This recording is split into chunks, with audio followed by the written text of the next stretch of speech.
Guys and welcome back to my channel. जब पहले के पार्ट में हम लोगों ने देखा था कि वहाँ पे लव कन्फेशन चल रहा था और सारे कपल्स एक दूसरे को किस कर रहे थे। वोइंग अब वहाँ पे कहता है कि मुझे आप सबसे कुछ कहना है। हम लोग अब वोइंग की तरफ देखने लगते हैं। उनके फेस पे जो भी एक स्माइल थी वो वोइंग के सीरियस फेस को देख के अब फेटेंट हो जाती है। कहने लगता है कि जैसे कि जैंग चैंग और आप सबने कहा था कि मैं आपकी फैमिली से हूँ, आपका ब्रदर हूँ। मेरे को कुछ याद तो नहीं है, बट हाँ मैं इतना ज़रूर जानता हूँ कि आप झूठ नहीं बोल रहे थे। मेरे फादर और मदर के बारे में मुझे सब कुछ मालूम चल गया है कि किस तरीके से मैं यहाँ आया था और क्या हुआ था।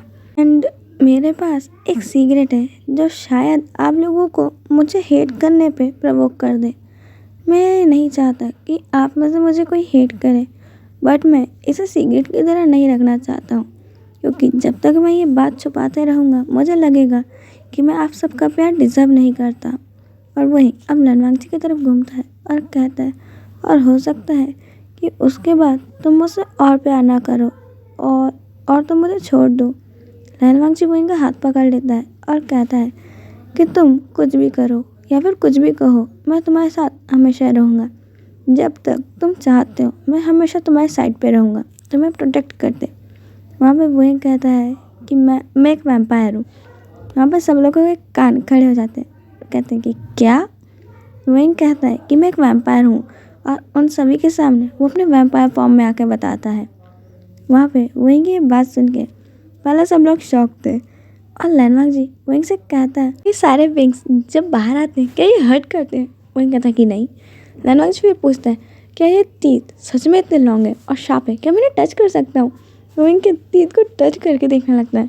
उनको समझ नहीं आता ये उसे डर रहा है या फिर क्या कर रहा है। लनवांग जी फिर कहता है वाह तुम किससे ज़्यादा ब्यूटीफुल लग रहे हो, इस समय तो तुम और भी ज़्यादा हैंडसम लग रहे हो। वही ये सुन के शौक था, ये पर्सन सच में पागल हो चुका है। यहाँ पे वही कहता है क्या तुम मुझसे हेट नहीं करते हो। लनवांग जी कहता है कि नहीं, मेरे पास इस दुनिया का सबसे ब्यूटीफुल, इनोसेंट और सबसे पावरफुल ओमेगा है। मैं तुमसे हेट क्यों करूँगा, मैं तो बहुत ज़्यादा एक्साइटेड हूँ। तुम सोचो हमारा कपल कितना ज़्यादा यूनिक होगा ना, और हमारे बेबीज़ कैसे लगेंगे। तुम्हें क्या लगता है वो वैम्पायर होंगे, ह्यूमन होंगे। मुझे भी बिल्कुल तुम्हारी तरह एक क्यूट वैम्पायर चाहिए, तुम्हें कैसा लगेगा।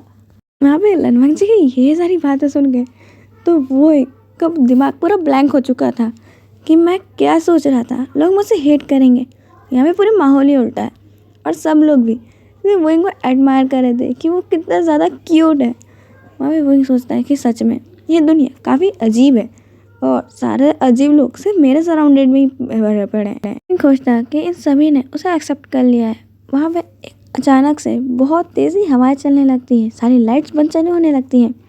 और अब वहाँ पे वहीं की ग्रैंड मदर आती हैं, बाओशन सरन आती हैं और कहती है कि वही अपनी ग्रैंड माँ को देख के उन्हें बो करता है और उन्हें हक करने जाता है। फिर वहाँ पे ग्रैंड मदर वोइंग को बो करने लगती है। वोइंग जल्दी से जाता है, उन्हें उठाता है और कहता है ग्रैंड माँ अब मुझे बो क्यों कर रही हैं। ग्रैंड मदर कहती है कि किंग हमें तो हमेशा अपने किंग को रिस्पेक्ट देनी ही पड़ती है, वो चाहे हमारा नेफी हो या फिर कोई और। वोइंग कहता है अरे ग्रैंड माँ अभी तो यहाँ कोई किंग आया ही नहीं, और जब वो आएगा तब मैं देखता हूँ कि उसको हिम्मत कैसी हुई मेरी ग्रैंड माँ को झुकाने की।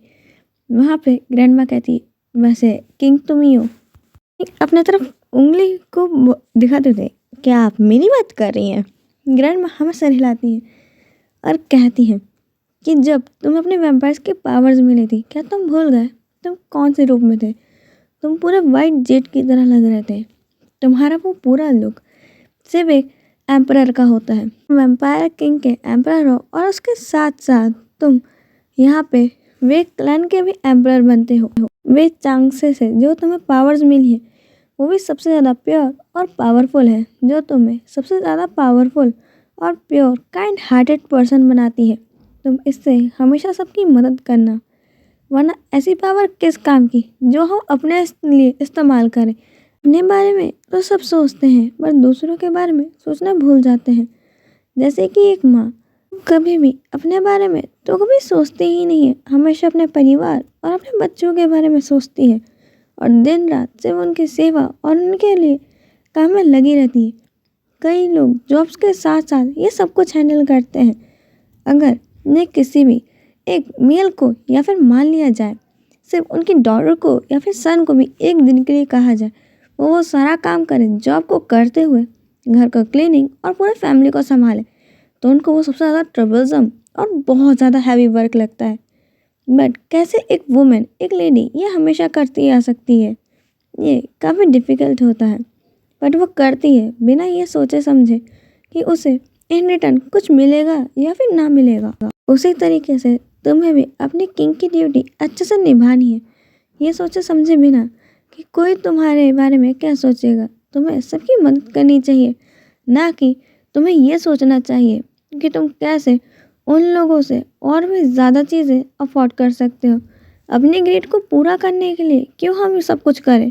क्या हम कभी दूसरों की मदद नहीं कर सकते? ओवेन कहता है कि ग्रैंडमा, आप चिंता मत कीजिए, मैं सबसे अच्छा किंग बन के बताऊँगा जो हमेशा सबकी मदद करेगा। ग्रैंडमदर कहती है कि बिल्कुल, मैं तुमसे यही चाहती हूँ कि तुम एक परफेक्ट किंग बनो। अब वो सब लोग यहाँ पे कहते हैं कि वैसे अब काफ़ी टाइम हो गया, अब हमें सोने जाना चाहिए। सब अपने रूम्स में चले जाते हैं। वहाँ पे वोइंग के पीछे पीछे लैनवांग जी भी वोइंग के रूम में जा रहा था। ग्रैंडमा कहती, तुम कहाँ चले? मैंने तुम्हें परमिशन नहीं दी है मेरे सन से मैरिज करने की। पहले तुम मेरे टेस्ट में पास करो, उसके बाद ही मैं तुम्हें परमिशन दूंगी मेरे सन से मैरिज करने की। वहाँ पे ये बात सुन के लैनवांग जी वहीं रुक जाता है, वहीं तो जाके सो जाता है। लैनवांग जी पूछता है कि ग्रैंड मदर, कौन सा टेस्ट? ग्रैंडमा कहती है, वो मैं तुम्हें कल बताऊंगी। कल सुबह तुम 3 बजे उठ के पहले पूरे घर की क्लीनिंग करो, उसके बाद मैं तुम्हें बताऊंगी कि क्या करना है और क्या टेस्ट है। लैनवांग जी ऐसे ही करता है, वो सच में 3 बजे उठ जाता है और पूरे मेंशन की क्लीनिंग करता है बिना किसी सर्वेंट की हेल्प लिए। उसके बाद अब वहाँ पे ग्रैंडमा 6 बजे उठ के आती है और उसे कहती है, गार्डन में अभी काफ़ी क्लीनिंग बची है तो वहाँ जाओ। लैनवांग जी पूरा गार्डन को क्लीन करता है, पेड़ पौधों में पानी देता है, उनकी कटिंग करनी थी वो कटिंग करता है। उसके बाद वो ग्रैंडमा के पास आता है कि ग्रैंडमा कहती है, क्या तुम भूल चुके हो? इतना ज़्यादा टाइम हो गया, अभी हम सबको नाश्ता चाहिए होगा, अभी नाश्ता नहीं बना है, जल्दी जाओ नाश्ता बनाओ। लैनवांग जी अब नाश्ता बना रहा था, बेचारा एक सर्वेंट की तरह सिर्फ कामों में लगा हुआ था। और यहाँ पे सबको बड़ा मज़ा आ रहा था। यहाँ पे RM, जंगकुक, जिन सबने तो अपने खाने की एक लंबी चौड़ी लिस्ट ना ऐसा थमाई थी जैसे वो कोई रेस्टोरेंट में आए हों। पूरे दिन लैनवांग जी से ढेर सारा काम कराने के बाद अब ग्रैंडमा कहती है कि तुम मेरा पैर दबाओ। लैनवांग जी चुपचाप बिना कुछ कहे ओबीडियंटली उनके पैर भी दबाने लगता है। अब वो पूछता है, ग्रैंडमा वैसे मेरा टेस्ट क्या है? ग्रैंडमा हंसती है और कहती है, यही तो है कि जब से तुम अपना सारा काम कर रहे हो, यही तो टेस्ट था। वहाँ पे लैनवांग जी कहता है, ये कैसा टेस्ट था? आपने तो मुझसे सारे हाउस होल्ड ऐसे करवाए जैसे कि मैं वाइफ बनने वाला हूँ। वहाँ पे ग्रैंडमा कहती है, वो इनको इनमें से कुछ भी नहीं आता है, इसलिए ये सब तुम्हें ही करना है। उसे सिर्फ कॉलेज जाना है, जॉब करना है। मैंने ये कब कहा कि मेरा सन घर के काम करने वाला है? लैनवांग जी कहता है, ठीक है मैं सर्वेंट हायर कर दूंगा। ग्रैंडमा कहती कि नहीं, वो इनको सर्वेंट्स के हाथ का खाना नहीं दे सकते, वो फिर हमेशा हेल्दी फूड खाने की जगह जंक फूड खाएगा, इसलिए कुक तुम करोगे और खाना तुम बनाओगे। हाँ, तुम क्लीनिक के लिए रख सकते हो सर्वेंट, बट उसका खाने का ध्यान तुम रखोगे। लैनवांग जी हमें सर हिलाता है, ये ठीक है, ये मैं ही कर लूँगा। अब ग्रैंडमा कहती है, तुम वो इनसे मैनेज कर सकते हो उसके ग्रेजुएशन होने के बाद, तो तुम्हें अब यहाँ पे काफ़ी इंतज़ार करना पड़ेगा। लैनवांग जी को 3 साल का लंबा इंतज़ार करना पड़ता है। वो इनका पूरा ग्रेजुएशन होने के बाद अब वे कंपनी का उसने सारा बिजनेस संभाल लिया था और आज उनकी वेडिंग डे था, जहाँ पे लैनवांग जी बहुत अच्छे से रेडी हो रहा था। वो सारी चीज़ें देख रहा था कि यहाँ पे पूरा वेडिंग की चीज़ें परफेक्टली फाइन उनके जगह से डेकोरेटेड है या नहीं। वो एक बहुत ब्यूटीफुल सा गार्डन था, पूरे रोजेस से भरा। वहाँ पे रेड, पिंक, येलो हर कलर के रोजेस थे जो बहुत ही ब्यूटीफुल थे। और वहाँ पे वो एक जो स्टेज पे प्रेस्ट के पास खड़े होके लैनवांग जी का वेट कर रहा था, वो एक बहुत ज़्यादा ब्यूटीफुल लग रहा था।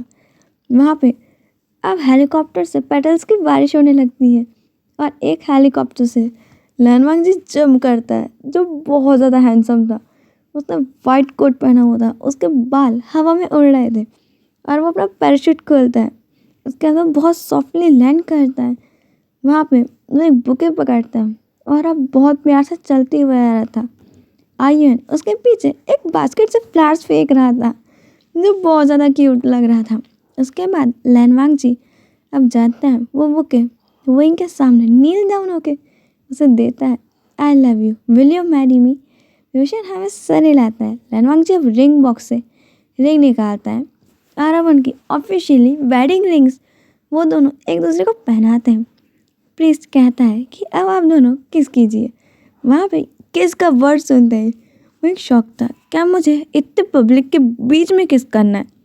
हाँ, वो इनको इतना ज़्यादा शौक देख के लैनवांग जी चुपचाप धीरे से पास जाता है और वो इनके लिप्स पे किस करता है और उसके बाद वो उसके लिप पे हल्का सा लिक करता है जिससे वो अपना माउथ ओपन कर देता है। अब वो दोनों टंग फाइट करते हुए किस कर रहे थे और पूरा तरीके से भूल चुके थे कि यहाँ पे और भी लोग हैं जो उन्हें घूर रहे हैं। और लैनवांग जी की इस किस के बाद तो बेहोशियान भी सडनली उसको नेक को अच्छे से ग्रैब करता है और उसे और भी डीप किस करने लगता है। वो दोनों की किस ख़त्म हो ही नहीं रही थी और लोगों का इंतज़ार ख़त्म हो गया था। वो क्लैप करके बता रहे थे, एक्सक्यूज़ मी प्लीज़ थोड़ा हम पे ध्यान दिया जाए, हम भी यहाँ पे हैं। बट उन क्लैप्स की आवाज़ शायद उनके कान में नहीं जा रही थी। अचानक से वहाँ पे एक पर्सन रोते हुए आता है या फिर रोती हुई आती है एक ओमेगा और अपना बेबी बम दिखाते हुए कहती है कि वो लैनवांग जी की बेबी से प्रेग्नेंट है। इतना सुनते ही वो एक लैनवांग जी के लप पे बाइट कर लेता है, उसका हाथ पकड़ के मरोड़ देता है, घुटनों के बल उसे लाकर अब पूछता है कि ये क्या है। वो उसे मारे जा रहा था और रोए जा रहा था कि उसके हस्बैंड ने उसे वेडिंग के तुरंत बाद ही चीट कर दिया, ये क्या हो गया। वहाँ पे वोइंग को इतना ज़्यादा क्राई करते हुए दे तो सब लोग उस पर चढ़ गए थे। आरएम जिन तो लैनवांग जी को बुरा भरा कहे जा रहे थे। लैनवांग जी की इतनी बुरी हालत देख तो जो पर्सन वहाँ ओमेगा बन के आया था उसे बहुत हंसी आ रही थी और वो हंसते हंसते गलती से उसकी विग उतर जाती है और लोगों को दिखता है ये क्या है। लैन जिंग गई यहाँ पे एक ओमेगा बन के आया हुआ था। उसने एक बहुत लंबी सी विग पहनी हुई थी लॉन्ग हेयर्स की जो एक ओमेगा की तरह दिखने और क्यूट सी गर्ल बनने के लिए उसको हेल्प करते। उसने गर्ल की ड्रेस पहनी, बेबी बम्प नकली लगाया और वहाँ पे आ गया और ये सारा नाटक किया। लैनवांग जी कहता है यू ब्रैट, मैं तुम्हें छोड़ूंगा नहीं, मैं तुम्हें कभी नहीं छोड़ूंगा। तुमने मेरी वेडिंग डे के दिन मुझे पिटवाया, रुको तुम बस, मैं तुम्हारे पेरेंट्स को अभी शिकायत करता हूँ और तुम्हें अभी यहाँ से ना फ़ौरन वापस भेजता हूँ। तुम जब से आए हो मुझे परेशान करके रख दिया और आज तो तुम्हारी मैं शैतानियों की हद ही हो गई है। अब लैन जिंग गई वो इनके पीछे जाके छुप जाता है और कहता है कि मैं तो बस ये चेक कर रहा था कि आप अंकल वे से कितना प्यार करते हो। अंकल सुन के वो उसे ऐसा देखता है और कहता है मैं तो ओल्ड तो नहीं हूँ जो तुम मुझे अंकल कहोगे। वहाँ पे लैन जिंग कहता है वैसे लैनवांग जी मेरे अंकल लगते हैं तो उस हिसाब से तो आप भी उनकी वाइफ हो तो मेरे अंकल नहीं तो लगे। वो इनके था प्लीज़ मुझे ये अंकल वर्ड मत कहना, कितना आउटडेटेड लगता है, मैं तो ओल्ड का हूँ। तुम मुझे वही कह सकते हो या फिर गा कह सकते हो और तुम्हें ये नहीं पसंद है तो मुझे ब्रदर कह सकते हो बट अंकल मत कहना।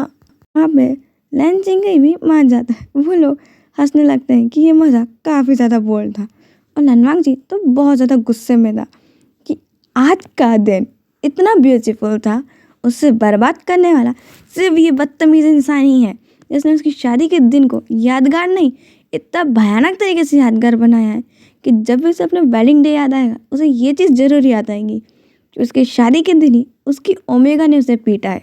इसी के साथ ये स्टोरी की एक हैप्पी एंडिंग होती है और अगर आप लोगों के दिमाग में कोई स्टोरी हो आप लोग मुझे बता सकते हैं, वरना मेरे दिमाग में एक स्टोरी तो है बट मैं उसे सोच रही हूँ कि उसे ना ही लाऊं क्योंकि वो एक सैड एफएफ है, उसकी एंडिंग पूरी तरीके से सैड है। आप लोग बता सकते हैं कि आपको क्या करना है। आज के लिए इतना ही, हम मिलेंगे नेक्स्ट पार्ट में, बाय।